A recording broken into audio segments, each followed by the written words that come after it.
দুপুরের রান্না শেষ। এখন আমি একটু রং চা বানাচ্ছি,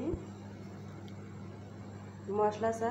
আগে থেকে মশলাটা পানি ফোটার সময় মশলাটা দিয়ে দিয়েছি, আর এখন দিয়ে দিলাম চা পাতি।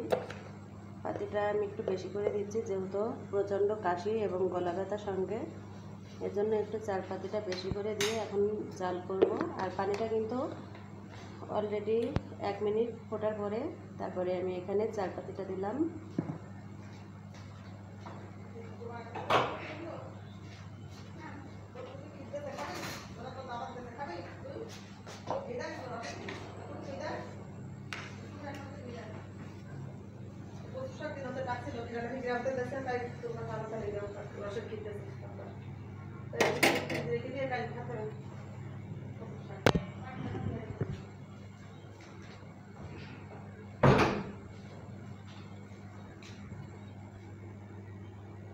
তো এখানে 1 মিনিটের মতো আরও জাল করে নিলাম। আর এখানে কালারটা কিন্তু একেবারে কুচকুচে কালো হয়ে গেছে। এখন আমি চাটা সেঁকে নিয়ে ফ্লাক্সে রেখে দেব এবং অল্প অল্প করে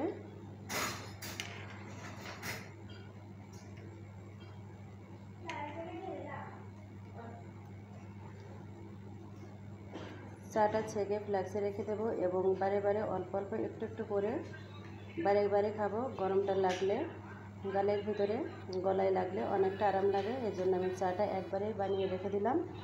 এই চাটা একেবারে আমার সন্ধ্যা পর্যন্ত হয়ে যাবে। তো এখন আমি ছেঁকে নেব চাটা।